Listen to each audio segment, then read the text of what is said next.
Don't we all feel a little awkward venturing out after lockdown amidst the COVID-19 pandemic?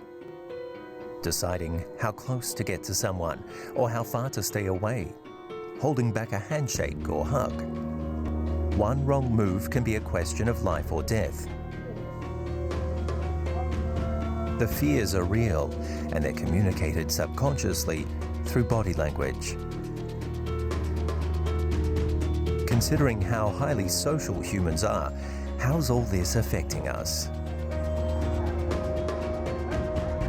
Well, the coronavirus has robbed us of our most meaningful ways to connect with each other.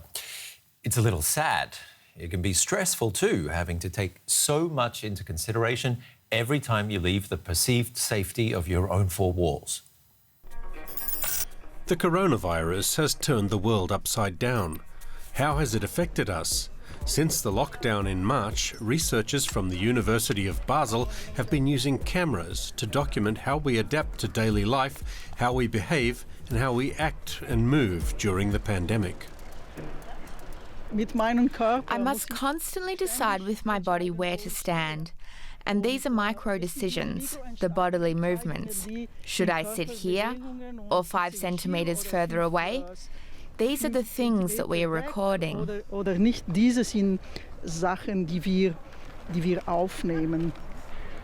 Since the pandemic began, our body language has gained new meaning. Everyday behaviour is suddenly risky, must be renegotiated or even dropped. A lot of non-verbal communication is going on between us all the time. Here is a good example of how they are placing themselves naturally in a way in which they can also keep their distance.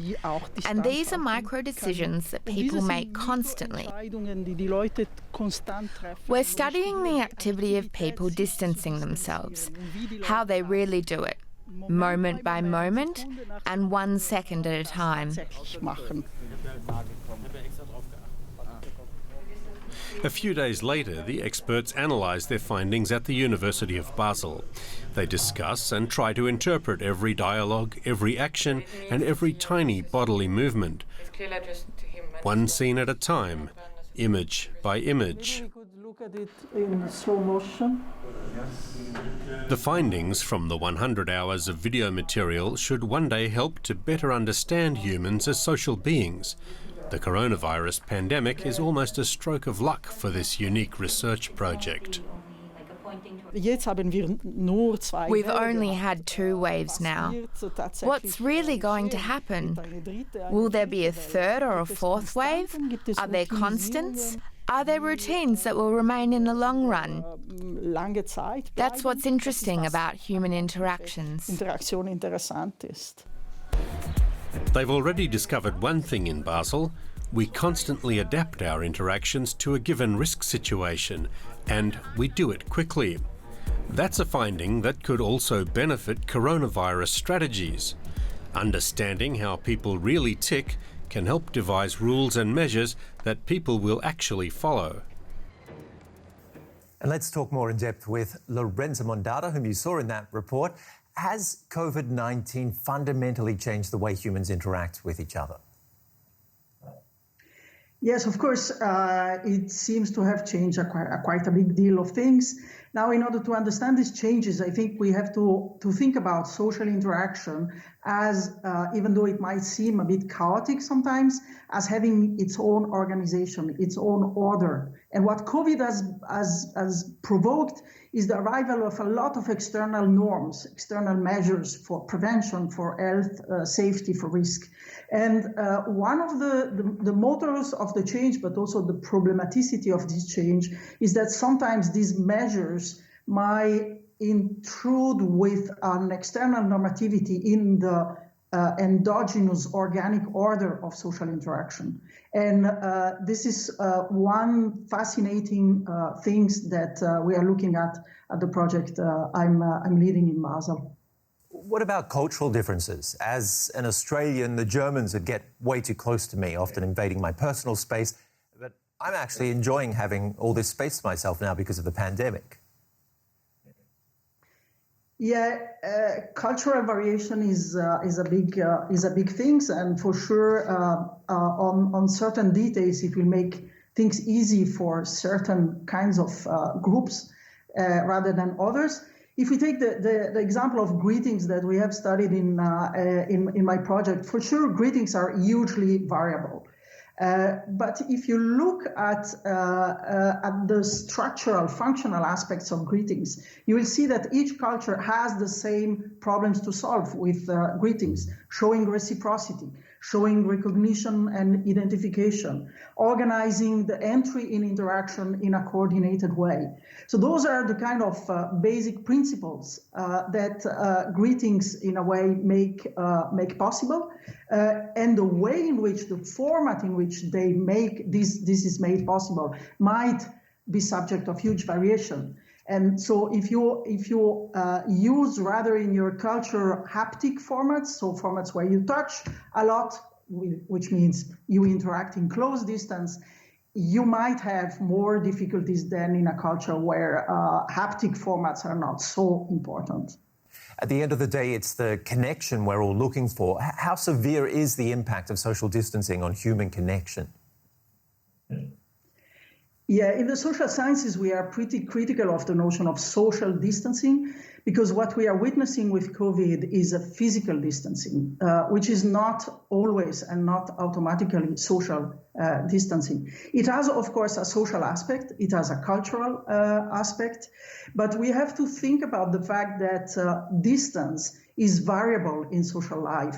There are activities that are naturally distant, other which need proximity. And the problem with COVID is that we have these measures imposing us 2 meters of distance, which are perfectly implementable for certain activities, much less for others. And the decision how to implement these measures is a decision that people must take locally. And this generates interesting but also difficult normative dilemmas that people are confronted with. At some stage, though, this is all going to be over, I hope. Will there be long-term effects? Will some of this be here to stay? Well, of course, it's difficult to say. There are responses going in two different directions. One is that COVID has been a revelatory experience for us as scientists, but also as a citizen, about what is fundamental in sociality that we want to keep. So we want to come back to a normal sociality. And in a way, those values were invisible before, and COVID has made us conscious about them. But there are also other things that have emerged during COVID. COVID has been a natural laboratory for experimenting alternative forms of social life, and some of the most creative will for sure stay. Lorenzo Mandata, thank you very much. Thank you to you. Time to answer more of your questions now. Over to our science correspondent, Derek Williams. How will the pandemic end? Only when the entire world is vaccinated? When it comes to predicting the future, really, your guess is as good as mine. But if I did have to hazard one, I'd say there are a couple of scenarios to choose from. The first, and least likely, in my opinion, is that we'll somehow manage to begin coordinating efforts on a hitherto unheard of scale to stymie new outbreaks before they can spin out of control, like they have already in country after country. Any return to anything like a pre-pandemic normal, at least on a global scale, will require speeding up and extending vaccine drives in every corner of the planet now and not later. And of course, the virus would have to play along by not mutating too quickly or dramatically. So an imaginable scenario, but one that a lot of epidemiologists think isn't going to happen. More likely, they say, is that vaccines won't stop COVID-19 transmission completely, but they will slow it in many places, enough to manage the virus, like we manage other diseases. Just think HIV/AIDS or measles.